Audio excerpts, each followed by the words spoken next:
Chapter 15 for Staying Fat for Sarah Burns. So don't think that doesn't give me a reason to forget my homework and my newfound girlfriend and my 500-yard freestyle times. Someday, when we're all looking back on this and laughing, a time I hope comes very soon, the quick minds will say, I should have called Lemery and told my mother and notified the police and sent up a bat signal. But there's a method behind the madness of keeping my mouth shut. If Lemery and Sarah Burns get lucky in Reno, they could come back with Sarah Burns as mother, and if she puts the finger on old Virgil, that'll end it.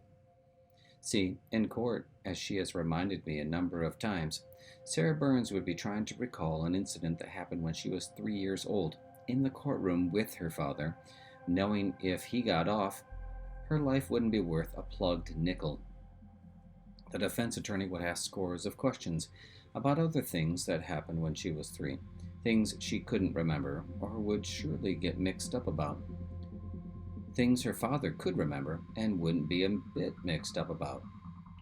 He has no run-ins with the law on record, not even a parking ticket, and he is a mean man, a smart, wicked man who has kept totally to himself. Reasonable doubt would be on his side. If he got off, so long, Sarah Burns.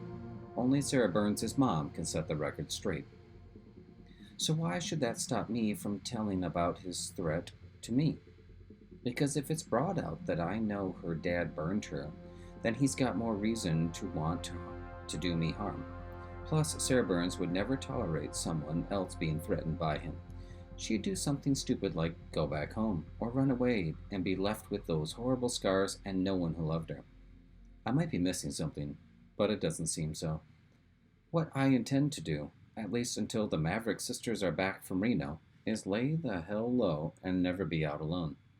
For some reason, Mr. Burns doesn't come to school, or he would have already, so I feel safe there. This might be a good time to see whether or not terror creates a faster distance swimmer. Ellerby and I stopped by Lemery's house on the way to school today to be sure there wasn't a mass murder overnight. Lemery and Sarah Burns were loading the car. We'll drive straight through, Sarah Burns said, and I noticed how alive she looked. Her scars were the same, and I still couldn't imagine anyone laying eyes on her for the first time without flinching, but something seemed different. I dragged her off to one side. Tell me how this happened. What? You and Lemery. A few days ago you couldn't say her name without spitting it into the dirt. Jealous? I don't think so. I'm just thinking that a few days ago I risked teeth to get you over here, and now you guys are Butch and Sundance. She didn't bullshit me. Huh? She didn't say everything was going to be all right, or that my face wasn't really ugly, or that there were other kinds of beauty than physical. What did she say? She said it looked like my wife had been pretty hard. Lemery called from the car, and Sarah Burns put her hand on my elbow for the first time ever that I remember. Thanks, Eric. You really are a good friend. During study hall, which should have been cat class, a call comes over the intercom for me and Ellerby to report to the office immediately. This has to be about Britain, Ellerby says quietly, as we walk side by side down the empty hall. I agree. What do you think we should do? I don't know, he says, and he sets his jaw. But I'm getting pretty tired of this crap. Have a seat, gentlemen, Maud says as we appear in his open doorway. A man in a dark business suit sits erect in a chair across from Maud's desk. He's bald, save for the short, cropped semicircle of brown hair stretching from ear to ear like a fat equator, and he looks very solemn. Boys, this is Cal Britton, Mark Britton's father. Ellerby says, pleased to meet you. When we're seated, Maud says, Mr. Britton has something to say to the two of you. We're silent. Mr. Britton clears his throat, staring sternly at us. I came to tell you, boys, I don't hold you responsible for my son's unfortunate actions. I don't know about Ellerby, but I could sit 3 or 4 hours and not know how to respond. The silence is quite uncomfortable. Finally, Maud says, "What do you boys have to say to that?" Ellerby pinches the bridge of his nose, closing his eyes. "Will you be calling the rest of the students in, 2 by 2, to tell them the same thing?" Mr. Britton looks confused. "Of course not. Then why are you talking to us?" Maud breaks in. "Mr. Ellerby, I'll caution you one time to show respect." Ellerby looks right at him. "I don't have any to show." "You're getting yourself into deep water, young man. Let me recommend—" "No deal," Ellerby interrupts. "I don't need forgiveness for something I had nothing to do with." He turns to Mr. Britton. "I'm really sorry Mark tried to kill himself," he says. "I really am. But you guys calling us in here to let us off the hook is just a way to tell us we're on the hook." Motz's neck is swelling, his eyes blazing, and I learned something from Ellerby right this minute that I'll use against bullies for the rest of my life. Call in the goddamn cavalry as quick as you can. Mott says, "As much as it may have been lost on you boys, Mark Britton is an exemplary..." Ellerby says, "Could I use the phone?" "What?" "The phone, could I use it?" "For what?" "To make a phone call." Without Moss's response, Ellerby reaches across his desk and punches out 7 quick digits. "Dad, hi. This is Steve. Look, could you come over to the school? I'm in a bunch of trouble, and if I were these people, I'd want you in on it. No. Right now, if you can. Thanks." He drops the receiver into its cradle, looks up at Maud's, and says, "He'll be right over. Until he gets here, my friend Eric and I are standing on the 5th. Ah, the 5th. There's a piece of legal artistry I'll bet Maud's wishes had never been penned. Reverend Ellerby is an impressive guy. He's big and handsome, and he looks more like a movie star than he does an Episcopal minister, except he wears one of those stiff white collars you normally associate with a Catholic priest. I see him moving through the outer office, smiling at the secretary before he raps lightly on the open door. Maud says, "Please come in." Mr. Ellerby introduces himself, gives Steve a playful punch on the arm, and sits between us. He gives Mr. Britton a nod of recognition and says he's sorry about the unfortunate experience he's been through with his son. Mr. Britton nods back. "So," he says, "Steve tells me he's in a bit of trouble. Somebody want to tell me about it?" Mott appears uneasy. He's bigger than Mr. Ellerby, but he's definitely outmatched in presence. "Actually," he says, "I'm not sure it was necessary that you come. That was your son's idea. We're trying to sort out what we feel is the problem with Mr. Britton's son, and we believe your son and Mr. Calhoun could shed some light on it." Mr. Ellerby turns to Steve. "That doesn't sound like a bunch of trouble to me, Steve." "I guess I should have said I was about to get in a bunch of trouble," Ellerby says. "Mr. Moss thinks Mark's problem started in cat class. You know, the one Ms. Lemry teaches. And that Moby and I tried to push Mark over the edge. In other words, I get the distinct feeling, though I admit no one has actually said it, that we're being blamed for Mark gobbling downers." Mr. Ellerby looks perplexed and turns immediately to Motz. "Is that true?" You can tell he knows more than he's letting on, that he and Steve discussed this earlier. Of course not," Maud says a bit defensively. "I thought." No one is being blamed, actually," Mr. Britton breaks in. "Reverend, I've worked hard to bring Mark up as a God-fearing citizen. I know there are some major theological differences between your beliefs and mine, but I'm sure you can appreciate what I've tried to do with my son. I talked with Mark extensively after his suicide attempt, and he's been quite repentant. But he's also been adamant that he felt driven to it by your son and Eric Calhoun. They have constantly taunted him in public and generally treated him with disrespect. My son is quite a serious boy, with high expectations of himself. He's in a vulnerable part of his life, as I'm sure you must know. Frankly, I'm asking that you get control of your boy. I'm already making some moves to get limits put on this so-called cat class. Mr. Ellerby nods. He looks Mr. Britton square in the eye and says, I'm truly sorry about your son's misfortune, and I think it's probably been helpful for my son to hear how you feel. He and I will talk about that. He stands and offers Mr. Britton his hand. Now, if it's all right with you, I'd like to have a word with Mr. Motts alone. I don't think Mr. Britton is ready to leave, but the power of Mr. Ellerby's dismissal leaves him with nothing to do but get up and go away. At the door, he turns to Motts. I'll talk with you later by phone. Motts nods. That will be fine. Steve and I rise to leave, but Mr. Ellerby motions us to stay. You two hang in for a minute, he says, and turns again to Motts. Tell me the real purpose of all this. Motts says, I'm not sure what you mean. I mean, my son doesn't call me in on anything unless he thinks it's out of hand. So far, a lot hasn't been said. I want it all said. Motts seems knocked off center. Well, Reverend, your son may have jumped the gun a bit. Mr. Britton came with some concerns about Steve and Eric, and I thought we could get to the bottom of them if we just brought it all out into the open. I'm assuming you agree with Mr. Britton about Steve and Eric's responsibility.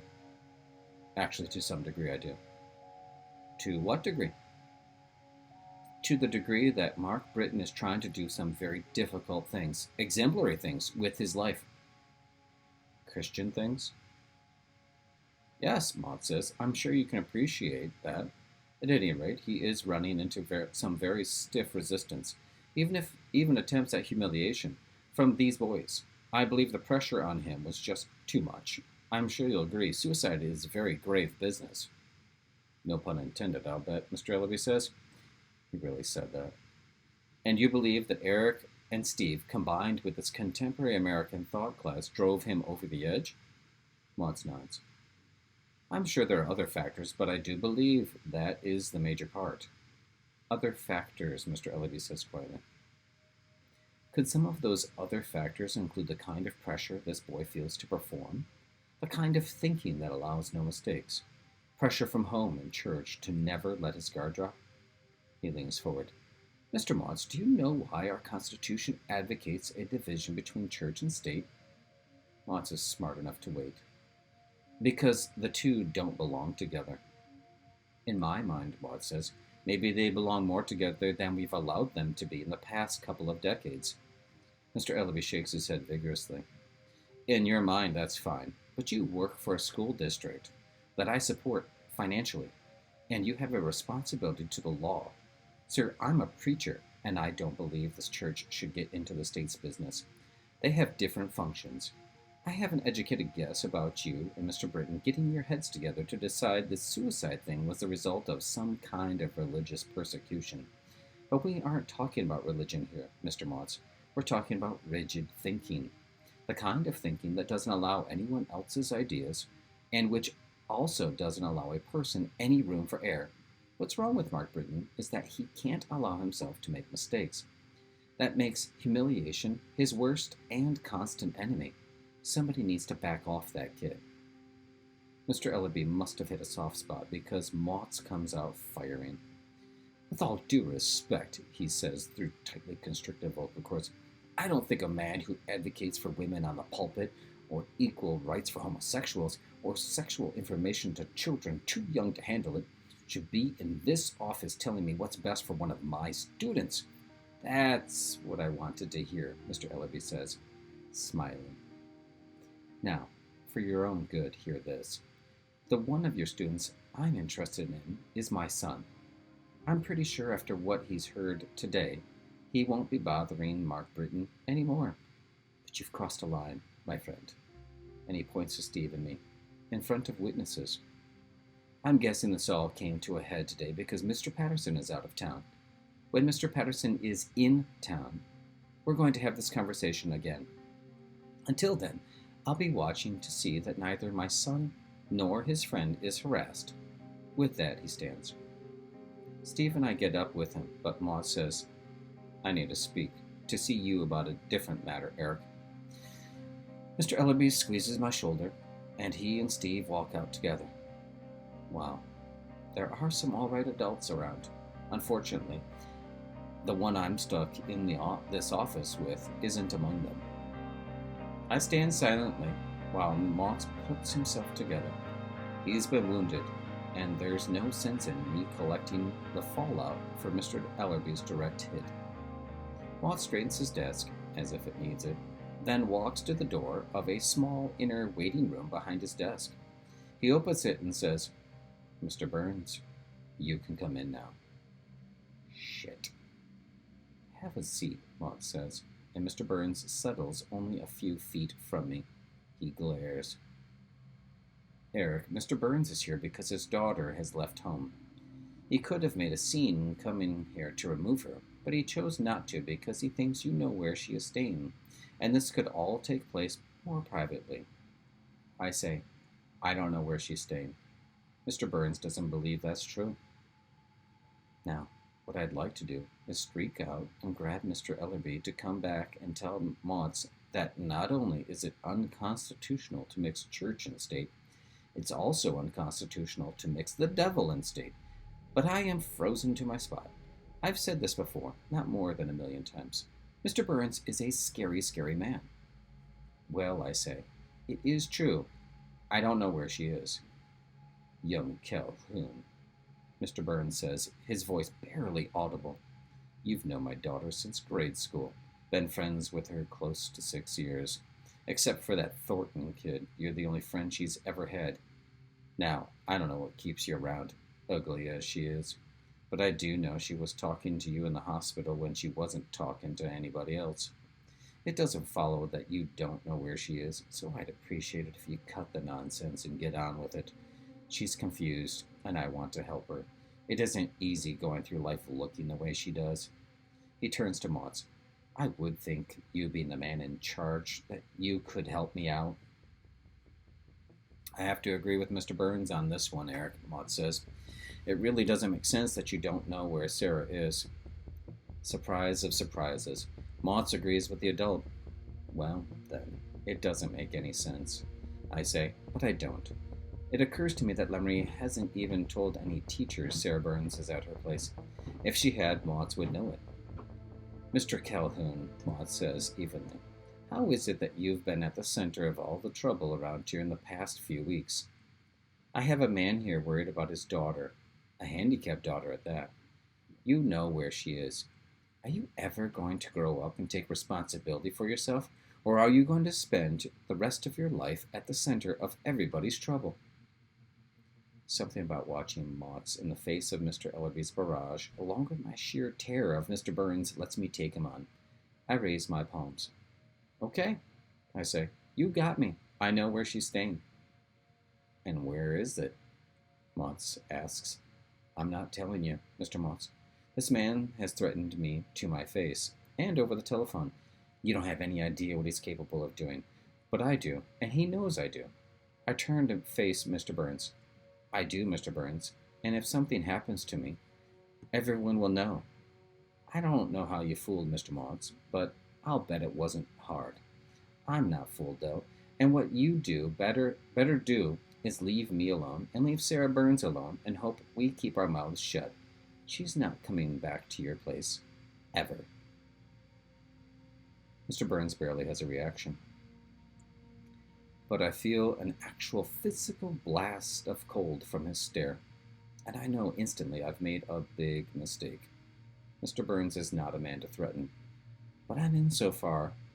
There's no way out but all the way through. I turn to Motts. So either I'm suspended for not cooperating, or I'm going back to class. But I'm through in here. Motts stands. "Maybe you'd better take the rest of the day off, Eric. Go home and think about it." "If that's an offer, I decline," I say. "If it's an order, I'd like it in writing, please. My mom will need to know your side of the story. I'm liable to just tell her you're crazy." I could tell Motts is pissed. But he's dealt with my mother before, when she thought her little dumpling was wronged. And I think the threat of her coming in on the heels of Mr. Ellerby might be too much for him. "Get back to your class," he says. And I'm heading for the door, sweating so bad I could be doing breaststroke.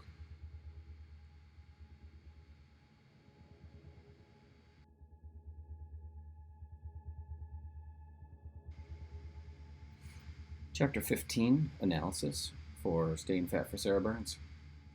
In Chapter 15, we see sort of a natural progression here.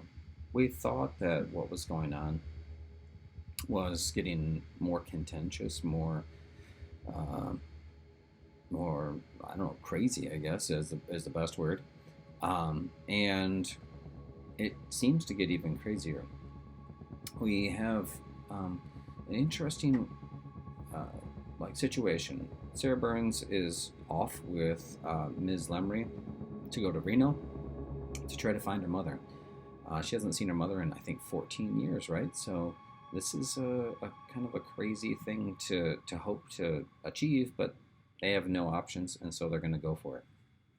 Meanwhile, what's going on? Well, Steve Ellerby and Eric are asked to go to the office where Mark Britton's father, Cal Britton, comes in, and he's basically putting blame on the two boys for his son's suicide attempt. But he's doing it by saying he forgives them for doing what they were doing. That's kind of a strange thing. And again, I think this is pretty normal and believable. When we look at what happens in this particular chapter, we see that the adults are trying to make sense of what happened. And in their process of making sense of it, Motts and Cal Britton, the father, they do not process their role as having any reason to do with Mark threatening to trying to take his own life or trying to take his own life. Instead, they find a person, or persons in this case, to blame. And that's usually the easiest case. Usually people do not look for fault in themselves. Usually they look for fault in others. And when they do that, unfortunately, they miss an opportunity to see how they themselves contributed. It's very difficult for people to see that they themselves could have done something that led to a bad situation. Usually. So I think that Ellerby's solution is pretty great. His dad comes in and he is incredibly supportive, and boy, he sure knows how to handle the situation, and it's refreshing. Unfortunately, that father is backed up with Sarah Burns' father, and we see sort of the polar opposite here. A tale of two dads, actually three. Cal Britton, who is overbearing. Steve Ellerby's dad, the Reverend Ellerby, who is amazing. And then Virgil Burns, who, as Steve likes to describe him, Eric likes to describe him as the devil. What a chapter. Okay. And now Eric has sort of played his card. He's basically pushed Virgil Burns, and that does not seem like a good idea at all. Okay. He's a man who says the last time that they talked that the next time they meet, he'll hurt him and he'll be up close. And so they just were up close, didn't hurt him, but you feel like Mr. Burns is a person who keeps his word. That's not good. All right, we'll keep reading. Chapter 16 is up next.